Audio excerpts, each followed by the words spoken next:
Blake, great to have you on, mate. The Strong Talking podcast. Firstly, I just want to, obviously for the listeners, just to kind of introduce you. So, see, Darby Talk to Me, podcast owner, done over 80 podcasts on Apple Podcast. So it's Great Britain's number 2 behind Gary Neville in the podcast charts. Been on podcasts with Tim Lovejoy, Jamie Ward, Ben Osborne, and just obviously cut me in if I missed anyone. But mate, fair play. So great to have you on, and welcome to the podcast. Cheers for having me, mate. It's a bit weird that this time last year when lockdown first started, I was getting you on when we was on about like no one could work out or anything. So you was coming on Talk Derby. So it's nice to be the other way around, isn't it? Oh yeah, exactly. Mate. Thanks for calling. It's funny you said that because I listened to that earlier. I was like, you know what, because we're doing this, but I'll have a listen. And it's mad because that's the start of the lockdown. And now I think we're 3 days in. And then now we're about 3 weeks away from coming out. So nice little anniversary, mate. Should we do on the next one? Next year we'll do it. We'll do it in the pub next year. We'll just sit in the pub and do it. Mate, that'll be class. So obviously this podcast,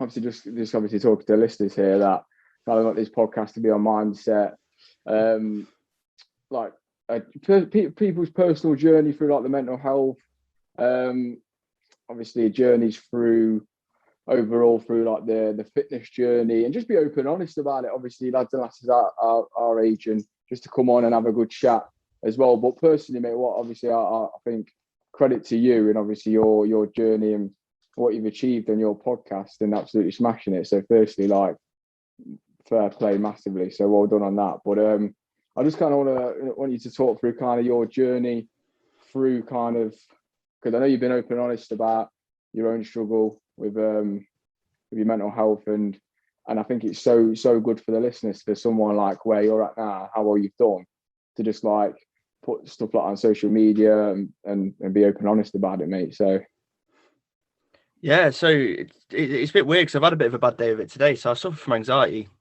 more than anything, and have like bad days anxiety wise. And I've had a really bad one today, weirdly. And it just comes and goes, mate. It's one of them things that you got to have your coping methods for, and I've got a few of like just you have to think about things, and you know it's not going to last forever, but it's nice to have things like this. So today I kind of had I know at 2 o'clock after I'm going to be talking to Strongly now, we'll have a good crack. So having things to look forward to is always helpful. But yeah, I've suffered from anxiety since I was about, I don't know, 14, 15 maybe. And it's a bit weird actually, because people always say like, oh, you're suffering from anxiety and you're doing what you're doing. And it's a bit weird because I don't get anxious about doing stuff like this. And I don't get nervous about doing the podcast. It's kind of like my escape, because you're so immersed in it and you're doing it like this now. I'm not thinking about anything else in the world. I'm just doing this with you. And it's the thing I struggle with is like, if I do a decent podcast like the George Thorne one that did really well, I'm all the way through, I'm buzzing thinking this is brilliant, this is going to do really well. And then you go, right, see you later, bye. And then you just go, oh, what I'm going to do now. And that's where stuff like the bad side of it, where you drink too much, you do stuff you shouldn't do, because you're trying to keep at that high of doing it. So that's one thing I do struggle with more than anything. But yeah, I've suffered with anxiety for a while. It's just trying to cope with it in the right way. Yeah, no, I love that you said that, and I love that you emerge your work and your passion to kind of escape it, and not only escape it, but channel it into something positive. And I think like people could relate in terms of like exercise and like the hobbies and whatever the hobbies are, just to kind of get that focus. What it is like you said there, you're bringing your focus and your subconscious into kind of that area. So I think again that's powerful, and people use that in like meditation and exercise, but I think that's powerful, mate. And what would you say in terms of like these coping mechanisms you do? Is there any certain things that you do to kind of overcome it? The biggest one that's helped me since lockdown, so over the last year, is going for a walk. So I used to go running a lot, and out of all the coping mechanisms and things like that I've ever tried, and your brain figures out, there's no substitute for getting out getting up, getting out, having a shower, getting out of the house, going for a long walk, going for a run. And I've walked and walked and walked during this. So if you just feel it, you can feel it coming a mile away. If you've had it if you suffer with mental health problems, you can see it coming a mile away. So getting out and walking has been my biggest one of late. It used to be running, but I struggle. It's harder to motivate myself to go out for a run, I find. Once I'm out, I'm fine. I find it harder to make, but to go out and just, you don't even have to do it. Just stick your joggers on, put your trainers on, just go for a walk. You don't have to do anything. You don't have to eat right beforehand, do you? Well, you probably help, but you don't have, there's no preparation go into it. You can just go, right, I'm going for a walk, and you can go walk 10 miles if you wanted to. Do you know what I mean? Walking is really help, and that helps. Like I don't know what it does to the brain. You're the expert, but like it's the endorphins or whatever in it that like rebalances you chemically. Yeah, and it does, and it's coming back to that like you said about the focusing it on like your work, because when you're walking, and if you listen to a podcast, you are repeated yourself going back to that voice in terms of the podcast. So it's kind of trained your brain to be in that moment, and when you walk in as well, and like so you get the endorphins, and like you say, you what is really good that you said is you kind of just push yourself. So you kind of you want to feel better, so you kind of get up and get out. And I think that again, that's good, because I think it is, like I say, in my experience, obviously, like I said, I'm not like in terms of like psychologist, or I'm not trying obviously to be like, obviously it's that I love like the mindset and the psychology. Like, I'm really interested in psychology. So I think, like you said, there is a repetition thing in my experience. Like it is like the podcast that you say, like you first start and you're kind of nervous about it, and then the next one when you for a while you're like, shit, this is but then the repetition, it kind of, it's like going to the gym. You get the reps in, don't you? You just get the reps in, and like you said there, for your walk, you go out and you do it, and you get the repetition in, and that just brings up repetition of making yourself stronger over and coming. Well, I've had a few like young lads message me recently on the Talk Derby to Me account, and like, what goal can you help me with this or do that? And like they're at uni and everything. And I've always said this, and I've been asked to go into uni and like talk soon, but there's no substitute for actually doing it. So you're doing this now for the first time. You could go and do a course and then do that, and there's no substitute for it actually getting and doing the real thing. It's like sink or swim, innit? Well, let's just do it. 100%. That's not. I don't need to go and do a 2-year media course to become a podcast. I don't need to go and do this. Like, do it. If it works, it works. Sink or swim, innit? Yeah, 100%, mate. Really, it's like people kind of wait for the right moment to do something, and like you say with a podcast, and even like in the gym, and obviously in general things, you learn while it's doing it, and you're going to make mistakes, but just going for it and kind of learning from there, and just being that kind of self-aware that you're gonna just go for it and learn, and just strengthen from that as well. And that's where experience comes from, and kind of like you say, you're gonna learn from other people's situations and grow and learn from there. And I think it's so true, because I think that's what's stopping a lot of people, because they want to go for what they want. They want to go for like what they're passionate about and what they want to do, but they don't think they're ready. And I don't know if you agree on this, but I don't think you're going to be perfectly ready, are you? No. The thing, I saw a quote. I mean, I know it's a bit cliche to have these motivational quotes and stuff, but it was like this: the best time to have started was 2 weeks ago. The second best time is now, and I think that's brilliant. That's one I've always thought about. That it's like, that's like that. That's class, in it. Like, you go, oh, I could have done this, I could have done that. Well, do it now then, because in a year you'll be a year down the line rather than being nowhere down the line. I don't know if you agree on this, but I think people kind of do worry about kind of what other people think, which is normal. But I don't know. I think the scariest thing ever is regret. Like, imagine, like, I think, again, I don't want to go too deep. I know that is, I love a good motivational quote, like, set me off. But when you go into an old people's home, right, and then sitting with them, and obviously kind of talking through them, I think they'll be like, what, with regret, what, I wish I did this. I wish I went for that, and holding that back. But you fighting against that anxiety and stuff like you do, you've shown like that, just you can do it, and it strengthens your mind up, doesn't it? It's a repetition. Anxiety So, again, but anxiety is a good thing. The actual normal anxiety is good. That means that you're doing something you care about. It matters.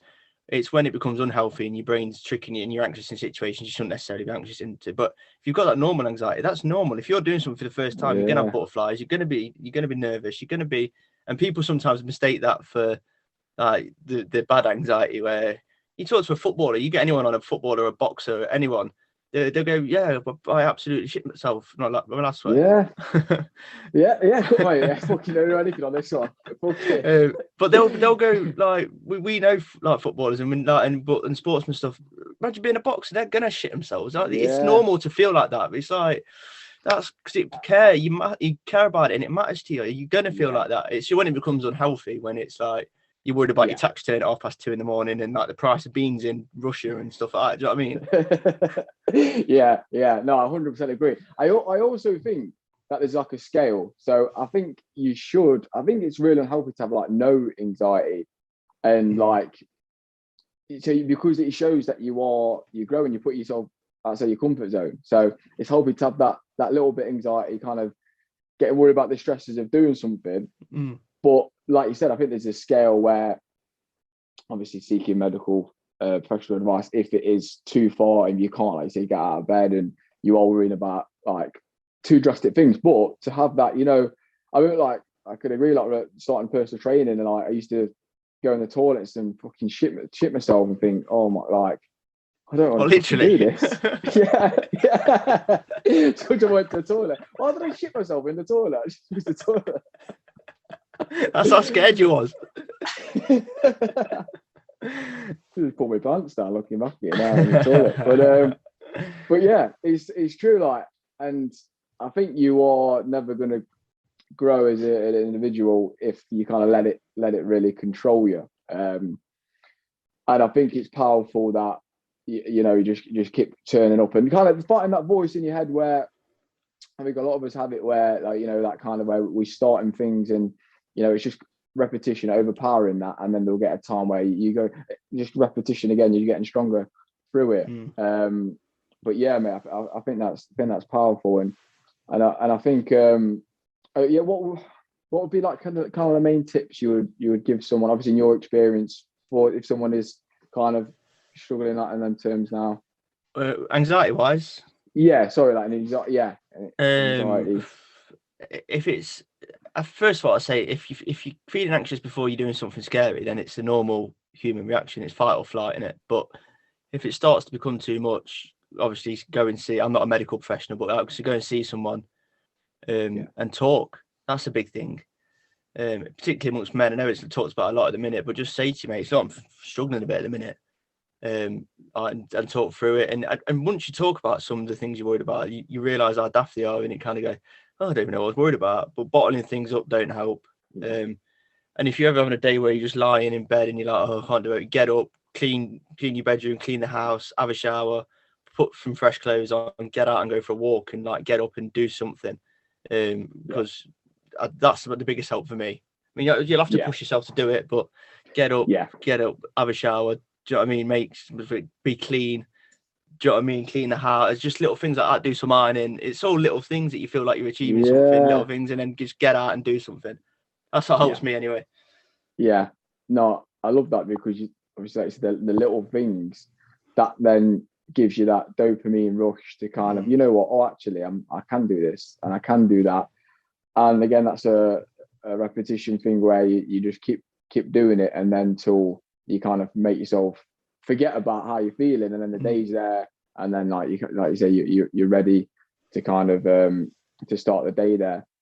But yeah, I think overall, like you say, I think just like the main thing you said there is important as well, like to talk about it. Like this is why obviously I think it's brilliant you just being open, honest about it, and because that's the thing as males, that it's our biggest killer. So obviously something's not going right in terms of the talking about it, and I think this is where people couldn't say like the gym and obviously other things help the mental health, but going to the pub and chatting with your mates about the week and over a beer, that is, I think a lot of males have missed in lockdown, and I think, I know you're a keen fan of the old pub. You got one there, have you? Well, you're strongbow as well. Like, mate, appreciate that on the.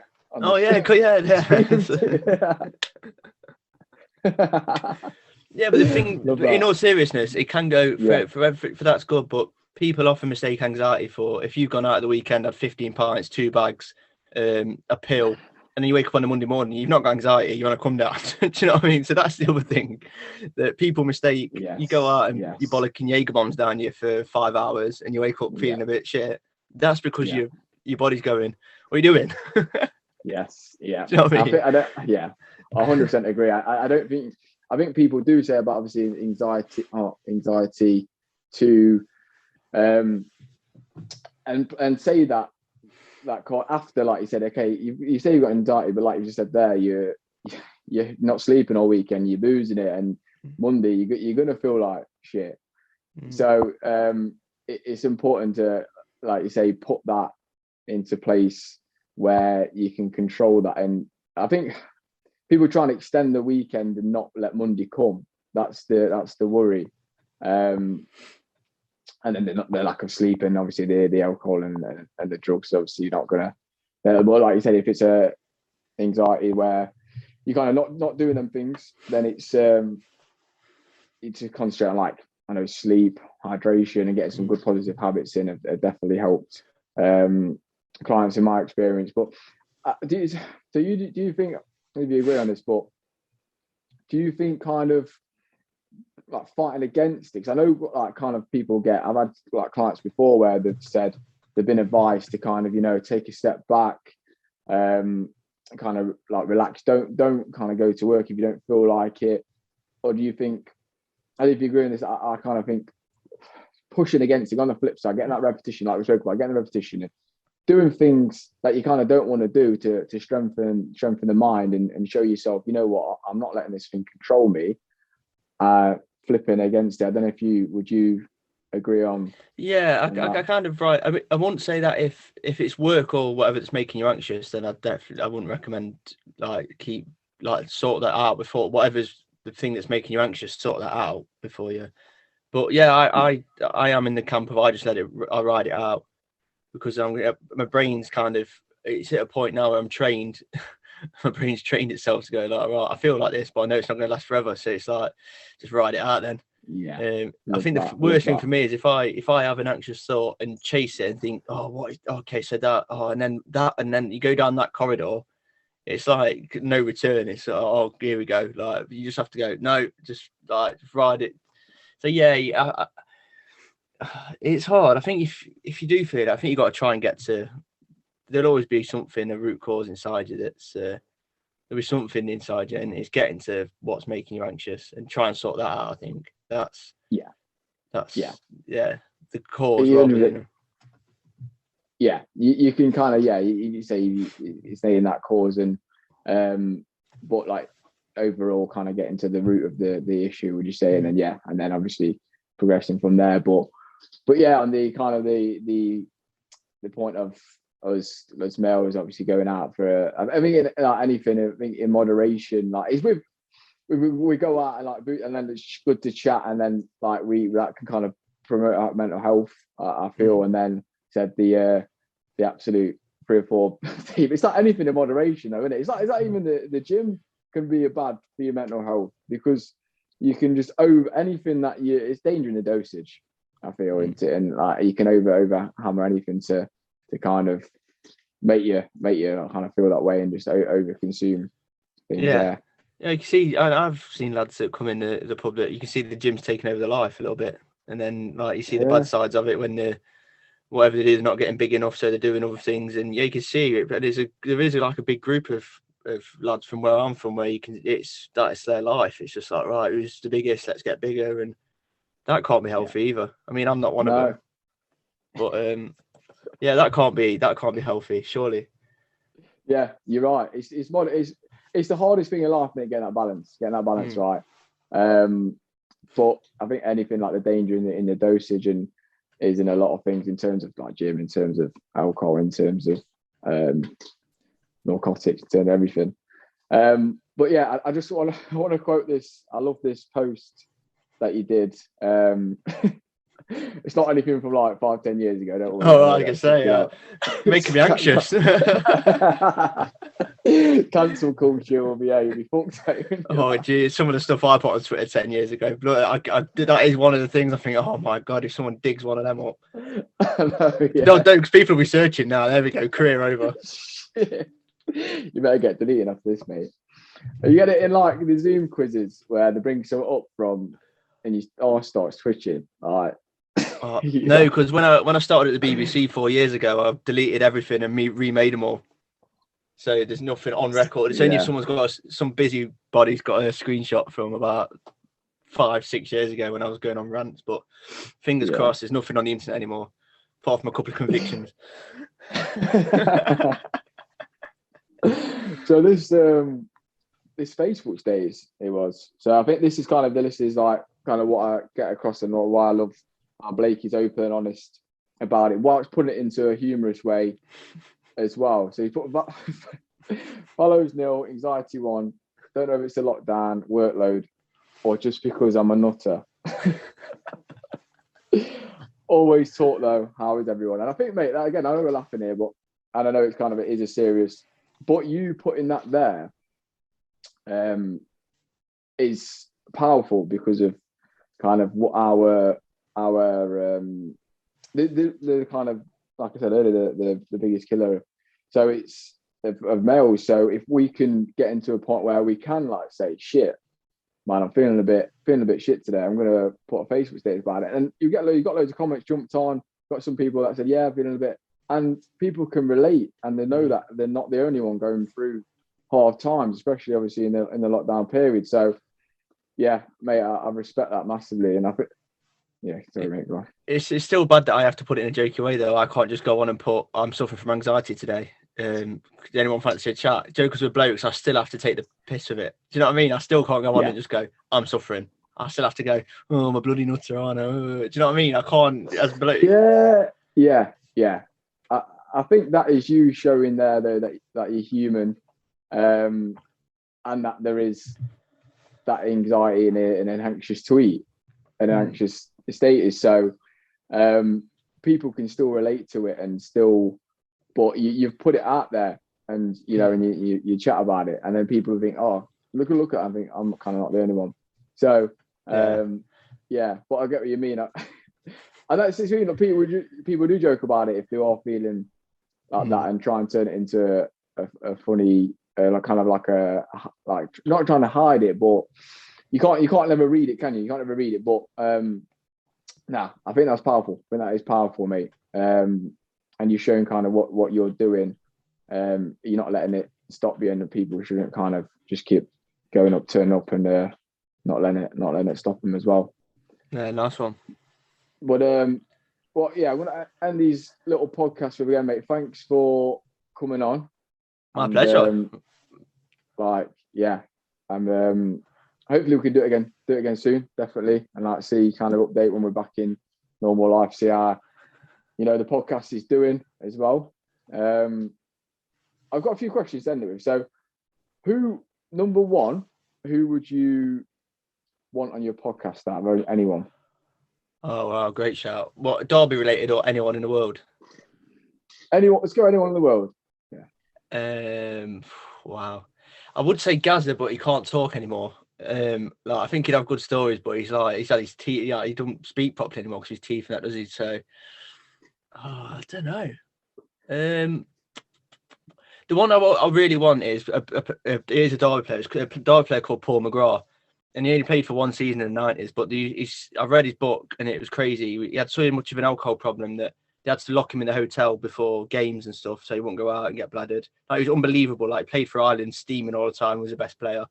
And like the stories of him getting locked in hotel rooms and drinking toilet duck, and like he was that, but he used to go out and play. And I just think his story's just mental. Like, he grew up an orphan, was adopted, went to play for Man United. It was just a mental story, and I've never heard him tell it in full. I've only read his book, so I think that'd be an incredible one if he came on and like opened up and told his full story. It's like a film.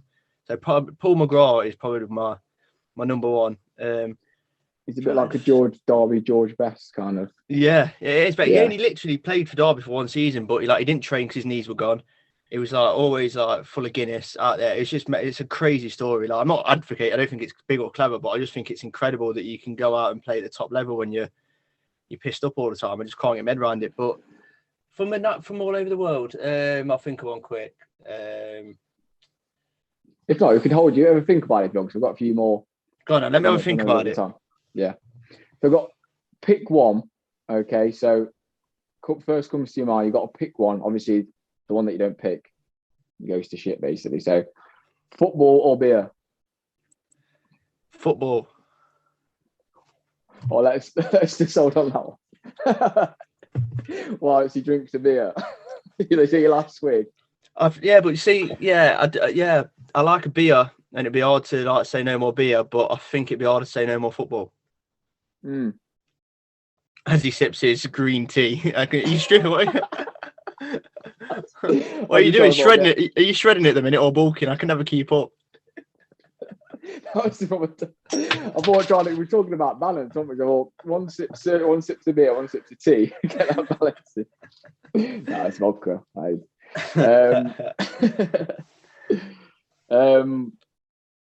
Yeah. So why? Yeah, let you see. So, podcast or phone? Oh wow, my phone addiction is ridiculous. Like beyond control. If you could go to rehab for being on your phone, I'd be in it. It's like my screen time's 13 hours a day. So yeah, I could probably do with no phone. And obviously podcasts is it's what pays for the Strombo, isn't it? So I'd have to give my phone up, I think. It's a tough one though, because I love my phone. Yeah, because your phone's kind of the research behind podcasts as well. There, yeah, and it does. I do 90% of my podcast stuff on that. It's only when I'm sat here doing stuff like this. This is the only time I do anything else. Like most of it's like sending tweets, messaging people. Just have to start writing them letters. Yeah, send the Raven, mate. Yeah. All right, so next one: beer garden or nightclub? Beer garden all day long and twice on a Sunday. No, I'm not a nightclub. I never liked nightclubs when I was 18, 19. The odd night, but I've always been a day drink pub lad. I'd rather go on 12 o'clock on a Saturday till about 7 and have my day there than go out and be in a nightclub. Yeah, I agree. We used to do didn't we, like the mosh and the. We used to do both. Tuesday night. Yeah. Talking about that balance thing earlier, and the 3 days. Let's go out early so we get in early. You go out early and you just stay out the same. You know what I mean? But yeah, beer garden, mate, 100%. Yeah, quoting Ollie Warren, I just went out to go get some pint of milk and then come back on 3 days later. Yeah. But beer garden. Yeah, when we're not back in beer garden, but it's 12 people, isn't it? 12 about 2 weeks, isn't it? 2-3 weeks. Yeah. Have you got out? You planning out? No, not yet. I'm not overly bothered until I can go back in. I mean, I will end up going and having a pint somewhere, but I'm not excited about it till we can actually get in. I think it's May the 17th, in it, that we can actually go back in a pub in groups of 6. Not that I've researched it and I've got all the dates on my wall already, but I think it's May the 17th, I think. Yeah. Okay. Yeah. And you know the amount of people and everything. Yeah. 6 people per table. 2 households, no more than 2 households. So I'll sit on my own anyway. Not overly bothered about going back there, really. No, I'm not bothered. I've had my last counselling session. I don't miss a pub anymore. No, that's a joke, by the way. Talking of pubs, Paddock or the Bless? Paddock. Bless is overrated. Yeah? I said it. Clip that and put it on Instagram. The Bless is overrated. Go on then, why? People like Bless because of the music, fair play, you can have the music anywhere, and lemon bombs, you can have lemon bombs anywhere. Can you have lemon bombs anywhere? Yeah, of course you can. It's just limoncello and Red Bull, isn't it? Like, yeah, it's just a lemon, yeah. Yeah, you can have lemon bombs in the Paddock. Secret. Yeah. I think, like you said, the Bless it's the atmosphere, isn't it? Because it's so, I think it's because it's so small and like and you see him from, if you went in there when it was between like lockdown 1 and 2, it's not the same. It's not, people didn't like it. So I think that crowdedness, you think that is a good part of a important part of a boozer, just to have the crowded. I like going to, I like the locals. I like being a local, like the people in there, what you done today, have a pint. Do you know what I mean? I do like don't get me wrong, I like the Blast and I like the indie music and I do like it, but I think it's overrated for what it is. I'd rather walk around the corner and go 7 stars. My followers I'm going to lose about 1,000 followers when this goes out. all my indie points have gone. Paddock all day long. Is it your local as well, though, isn't it? You said, is it Paddock your local? Yeah. Yeah, I'm halfway between the Paddock and the Oakanacorn, but yeah, Paddock for me. Fairs, mate, fairs. So on the final 5, I've picked one. This is not in a sexual way, but it can be. You've got Rachel Riley or Jamie Ward. If it's a sexual way, then obviously Jamie Ward. But no, do you know what? Are we allowed to get political and stuff? Yeah, of course, mate. Yeah. I used to, like everyone else, Rachel Riley, a very attractive lady, but she's very opinionated and she's got some very strange views politically that she shares all the time. And I think fair play, everyone's got different views, but you do the maths on Countdown, like don't preach to people what they should be thinking. Do you know what I mean? Like talking about the Labour Party and Jeremy Corbyn and anti-Semitism and all that. And I think it winds me up with anyone in the public eye. Piers Morgan, Rachel Riley, don't cast your views upon other people. You're not, do you know what I mean? It winds me up. So I don't like her anymore. I think in that point, people, when they're higher up, they kind of think they can judge a lot of things and think they kind of write on everything because they use the platform to kind of go to the red a bit, do you think? Yeah, but you've also got a responsibility that a lot of people get this platform and fair play, like people like them and follow them and they've got millions of followers, but you've got a responsibility that comes with that because that's actually scary. Because 50 years ago, the equivalent of that would have been you've had to stand on a box and 4 million people are looking at you and they're listening to every word you say. So there's a responsibility that comes with it. And I think you start putting scary views about anti-Semitism and Jews and politics out there. It's a dangerous road to go down. And Ward is a top lad anyway. I love him to bits. Yeah, he's obviously had him in his podcast. But yeah, he's on this week's podcast, available on Spotify, Apple, or wherever you get your podcasts. I was just about to say, like, anyone listening or watching, where to find you, where to hear kind of what you're doing, but you've just nailed that there. If you want to follow me on Instagram, at Talk Derby to Media, at Talk Derby Pod on Twitter, Talk Derby to Me Podcast on Facebook, and my phone number is 0773 for That's a Jamie Ward. Yeah. Just Google. I think you can just Google Talk Derby to Me. Right. I think. Yeah. I think. I don't know. Just your picture's frozen on my end. Mate, yeah, yours is frozen. Yeah. Hang on, let's get a sec. It'll come back through. There you go. Lovely. Signed. And we're not editing that. Not editing anything out. Fuck that. Fuck the edit. The editing's the right job on these in it anyway. It is when you use video, mate. All the best. I only use little clips. Yeah. Oh, keep everything in, mate. Okay. But yeah, thanks for coming on, mate, and appreciate your open honesty. Good to see you as well. Yeah, and we'll catch the listeners next time. Thanks for listening. If you're listening, thanks for watching. As you're watching, and hope you can come on and watch this again soon. Listen again soon. Cheers, guys.